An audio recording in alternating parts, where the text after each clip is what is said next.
आकाशवाणी भोपाल से प्रस्तुत है प्रादेशिक समाचार। नमस्कार। समाचारों के साथ मैं पूर्वा त्रिवेदी। सबसे पहले एक अपील। देश में कोरोना संक्रमण में तेजी से वृद्धि हो रही है। आपसे अपील है कि सावधान और सतर्क रहें। 15 से 18 वर्ष के किशोर और अन्य लोगों को भी टीकाकरण के लिए प्रेरित करें। कोरोना के नए वायरस ओमिक्रॉन से चिंताएं बढ़ी हैं। बचाव के लिए कृपया 3 सरल उपायों का पालन अवश्य करें। मास्क लगाएं, 2 गज की सुरक्षित दूरी बनाए रखें, हाथ और चेहरा साफ रखें। कोविड से संबंधी किसी भी जानकारी और मार्गदर्शन के लिए राष्ट्रीय हेल्पलाइन नंबर 011-2397-8046 और 1075 पर संपर्क करें। अब इस बुलेटिन के समाचार। सबसे पहले मुख्य समाचार। मुख्यमंत्री कल राज्य ग्रामीण आजीविका मिशन में गठित स्व सहायता समूह के सदस्यों को 300 करोड़ रुपए के बैंक ऋण वितरित करेंगे। बच्चों और गर्भवती महिलाओं को गंभीर बीमारियों से बचाने के लिए सघन मिशन इंद्रधनुष के चौथे चरण का शुभारंभ। मुरैना में बाजरा बढ़ाएगा किसानों की आय और प्रदेश भर में श्रद्धा के साथ मनाया जा रहा है नर्मदा के प्राकट्य का पर्व। अब समाचार विस्तार से। मुख्यमंत्री शिवराज सिंह चौहान कल राज्य ग्रामीण आजीविका मिशन में गठित स्व सहायता समूह के सदस्यों को 300 करोड़ रुपए के बैंक ऋण वितरित करेंगे। वे कुछ जिलों के स्व सहायता समूह के सदस्यों से वर्चुअल संवाद भी करेंगे। भोपाल स्थित कुशाभाऊ ठाकरे सभागार में होने वाले इस वर्चुअल कार्यक्रम में सभी जिलों में ग्राम पंचायत स्तर पर समूह सदस्य विभिन्न वर्चुअल माध्यमों से जुड़ेंगे। प्रदेश में अब तक आजीविका मिशन से 40 लाख से अधिक ग्रामीण निर्धन परिवारों को लगभग 3,50,000 स्व सहायता समूह से जोड़कर बैंक ऋण के रूप में 2,762 करोड़ रुपए की वित्तीय सहायता प्रदान की गई है।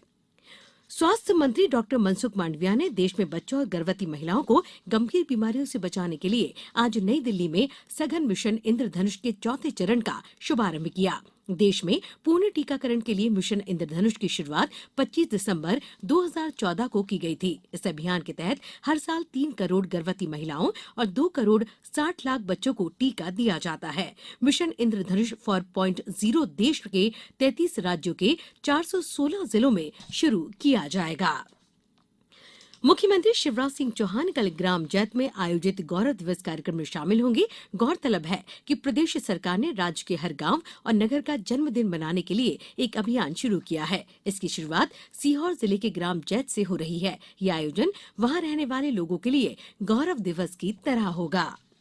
रक्षा राज्य मंत्री अजय भट्ट ने आज राज्यसभा में बताया कि 2021-22 के शिक्षा सत्र में देश के 33 सैनिक स्कूलों में कुल 312 छात्राओं को छठी कक्षा में और 10 छात्राओं को 10वीं कक्षा में दाखिला दिया गया है। उन्होंने ये भी बताया कि सरकार ने मेक इन इंडिया कार्यक्रम के तहत रक्षा उपकरणों के देश में ही डिजाइन, विकास और उत्पादन को बढ़ावा देने के लिए कई नीतिगत पहल की हैं। इससे रक्षा उपकरणों के आयात पर निर्भरता कम हुई है।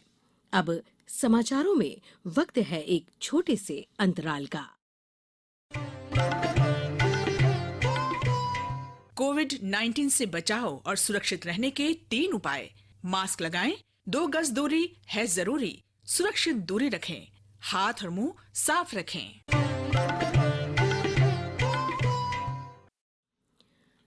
अंतराल के बाद एक बार पुनः आपका स्वागत है।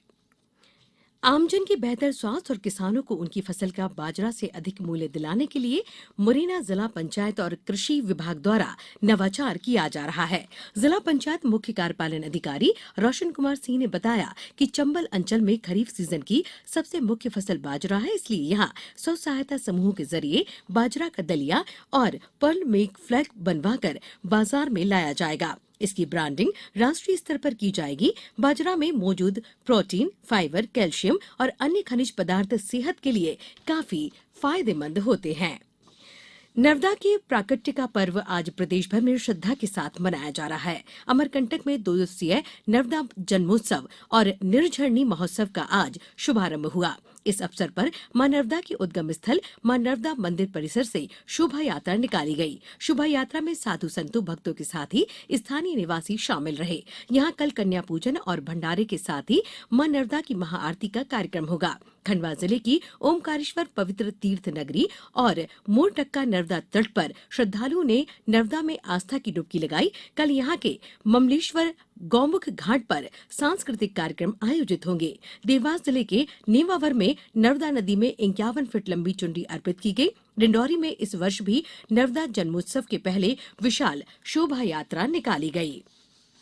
सूचना और प्रसारण मंत्रालय ने कहा कि आकाशवाणी की लोकप्रियता दिन ब दिन बढ़ती जा रही है। न्यूज ऑन एआईआर ऐप पर लाइव स्ट्रीम में आकाशवाणी के श्रोताओं की संख्या में लगातार 2 महीनों में 20 लाख की बढ़ोतरी हुई है। नवंबर 2021 में 1 करोड़ 60 लाख से दिसंबर 2021 में 1 करोड़ 80 लाख और जनवरी 2022 में न्यूज ऑन एआईआर ऐप को सुनने वाले श्रोताओं की संख्या 2 करोड़ हो गई है। अब कुछ समाचार संक्षेप में।